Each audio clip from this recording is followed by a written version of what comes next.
So I wanted to grab some time with you today to talk about some massive changes within the CQC, which is, of course, single assessment framework that I believe is now live. So tell us about that. Yeah, so it went live at the end of November. We're starting to see the first reports now come through for those who were inspected during that process. So they were kind of like the trailblazers. They were informed that they would receive the inspection. So it's allowed us to get a lot more insight into how CQC are reporting on this, how they are conducting the inspections, and that allows us to be able to go out and deliver that information to our clients. So what's going to change with it?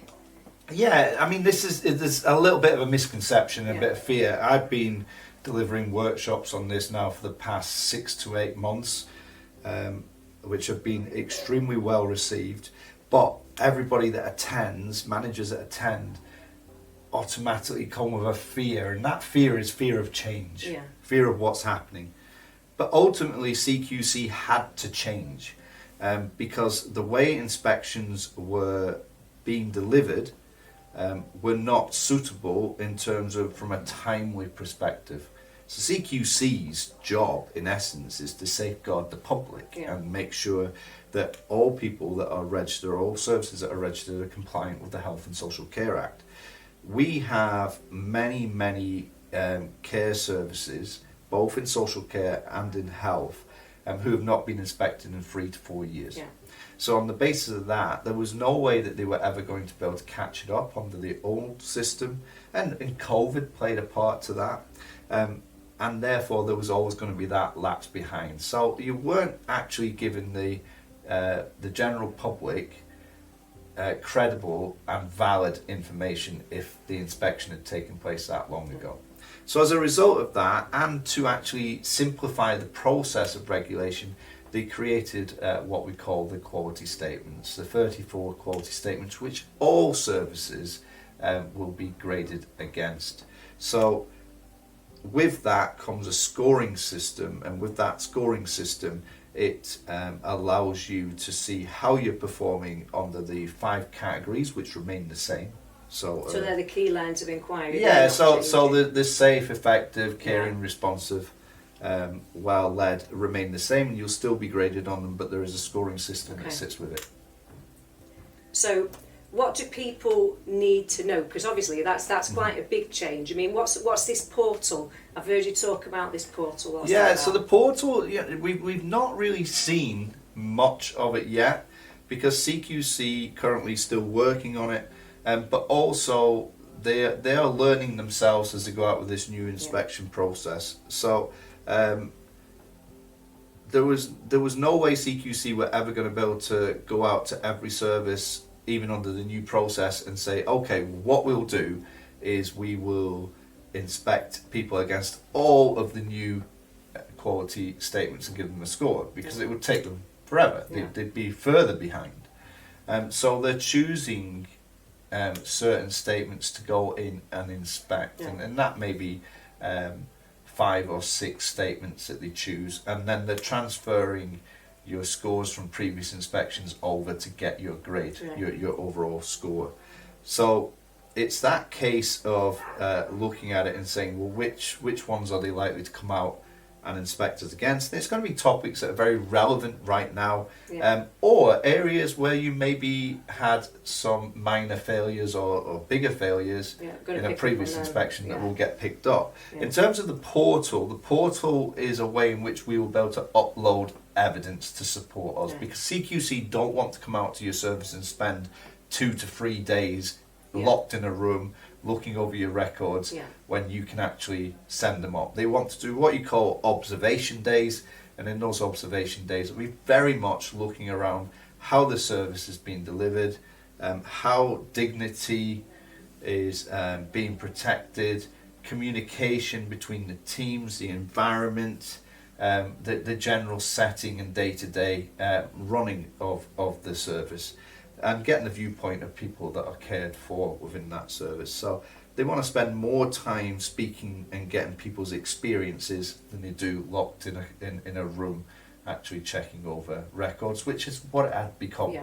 So it's a good way. So the portal will be for you to upload information and evidence to support the quality statements. And surely that's also an opportunity for showcasing what organisations are doing with the teams and the fantastic work that they'll be doing every day, and like pictures and videos and things. They can put all of those up, can't they? There'll be lots of information that they can provide. CQC will no doubt lead the way in sort of like saying the types of information that they want you to provide. So there'll be people that have done sort of like PAMS assessments recently, or other local authority inspections, where they were asked to provide evidence and send it over. So it'll be quite a similar process to that.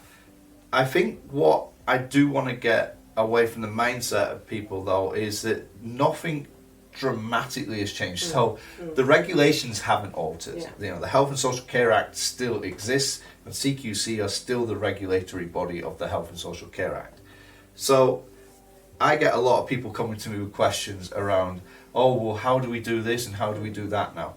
Ultimately, it's the same as it's always been. There's no new evidence really, other than sustainability, environmental factors, which is a written statement. That's probably the one that is the big change, but everything else is the same.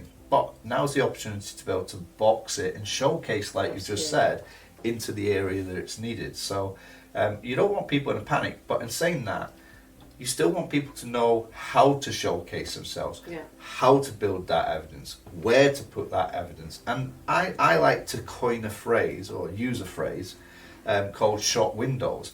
And the amount of people that actually don't realise how many shop windows there is to present their evidence. And that's basically what I've been going out and delivering to people on, not just the quality statements and how the new framework's going to work, but actually let's look at the evidence you have and let's find out how to package it, and let's choose which shop window in the high street we're putting in. And so coming on one of your courses, they're going to go away with an action plan, aren't they, surely? Oh, I mean, I must have taught well over 600 managers in the last 6 to 8 months on this, and every single one of them has gone away and went, that's got me thinking, I need to go back to the team, I need to start to build this evidence, put it together. It's like you are giving them all the codes to how to actually do it. So for any manager, I would just say, go off the recommendations of others. We've got plenty of them.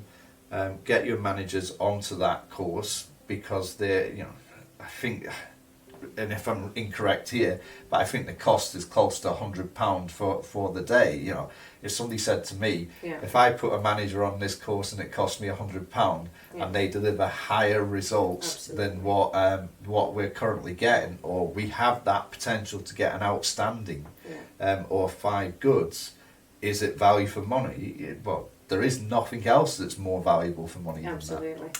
Absolutely. And like you say, it's that kind of open forum to to kind of get out all their fears and anxieties, and then go away from that feeling much calmer about it all, because like you say, people don't like change, so there has been kind of, you know, people panicking, and going away with a clear idea as to direction you're going. That's like and you know, one of the things that I would say on this isn't a let's wait and see moment. This is a let's get ahead of the game. If CQC are trying it out to see how it goes, they're not trying it out to see how it goes because they may revert back.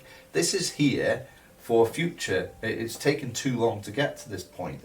They're trialing out how quick it's going to take them to do the inspections, how the inspections are going, how they write the reports, the feedback they receive from the general public or service providers.